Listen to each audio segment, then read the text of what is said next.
My name is Bill Storie, and welcome to this Olderhood podcast series called Going Through the Retirement Door Successfully.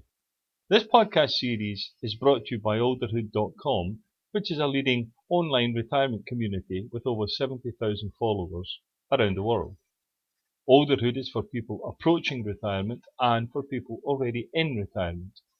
This podcast is therefore appropriate for both pre-retirees and post-retirees.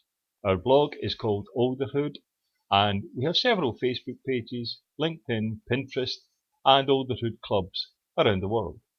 We write our own articles and produce and host videos, podcasts, and television shows.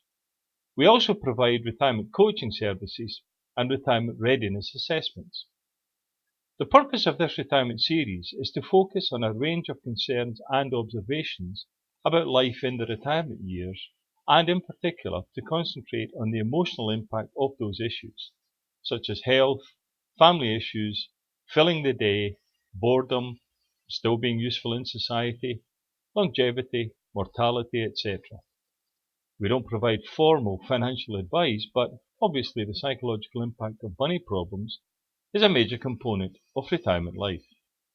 I hope you'll find our style of podcast more relaxed and casual. We're not newsreaders, but prefer to chat with our members in a more normal and comfortable fashion. Okay, enough said, let's get started. This episode is called Inspiration in Retirement. Once we go through the retirement door, we discover all sorts of new things in our life. Some are good, some are bad, some we like, some we'd rather just do without altogether. Feelings, emotions, physical issues, ailments, memory loss, and so forth can all make us happy or sad. One of the things many of us come up against, which is more prevalent than we generally think, is the YBorder Syndrome. In other words, we sometimes lack the inspiration to get on with new things in our life. Actually, we can even find that we lack the inspiration to continue doing some things we've been doing most of our lives. We see this in all walks of our life as we get older, regardless of location or health or financial condition. A lot of it stems from the change we experience between the fast pace of employment life to the more sedentary life of retirement.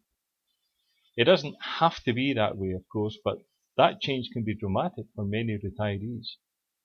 Somehow we lack the willpower to get up and get going as we used to do without even thinking about it. We did it because we needed the money, for example. We had to go to work. Fair enough. But another dynamic kicks in when we retire. We can easily fall into a self-determined lack of usefulness. Because we're not active in productive endeavours every day, we slide down the path of not seeing much purpose in our life anymore. We're on the backside of the hill, so why bother? Laziness leads to frustration, which leads to boredom, which leads to stress, which can lead to depression, all because we've lost the motivation to do things.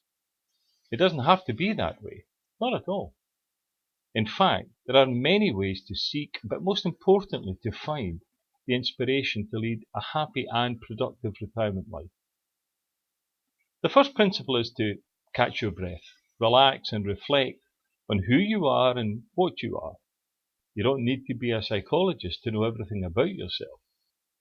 You can then more easily identify your goals in retirement and give yourself the opportunity to figure out what you really want to do with your life. Sure, it's easy to say, I want to be happy. But if you don't know how to do that, you'll slide down that path again. Set yourself more realistic and tangible targets, but be fair on yourself. The chances of you hitting the jackpot in one sitting or in one day or even in 1 week are remote. Don't beat yourself up by not getting it sorted out today. It doesn't work that way. You need to continue or rekindle, if needs be, the learning process. You are never too old to learn new tricks. You should read a lot. That could be newspapers, magazines, online reports, social media channels, or watching television. Watch videos on YouTube and let the system take you through their next choice for you. It's amazing what they come up with.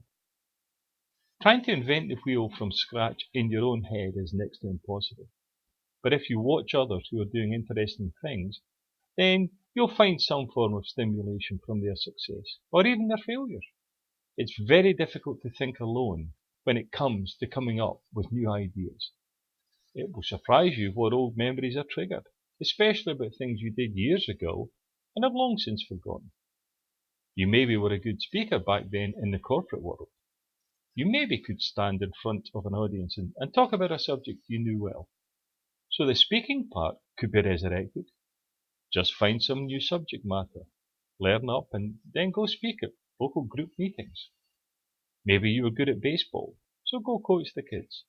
Maybe you enjoyed learning Spanish at school, so go back to classes. Go visit the local library and browse the old-fashioned way on foot. Of course, you can use Firefox or Chrome or Google to get inspired. But the simple feeling of being in a place of learning will help stimulate the mind and help the process. Go to the local college and find out what classes they're running and sign up. Inspiration springboards from learning and reading and taking a determined path to find out things. Write down a few thoughts. Maybe use keywords or phrases instead of trying to write a 10-page business proposal straight away. The keyword approach will show the brain and the subconscious where to go. Then let it settle for a day or so and allow it to work away in the background. There's no problem in being a dreamer that aspires to doing great things with your life. Believe in yourself. Stop saying, "Oh, I was never any good at that," and start saying, "You know what? I'm going to try that." The point is that back then, some of the things you thought about trying were risky.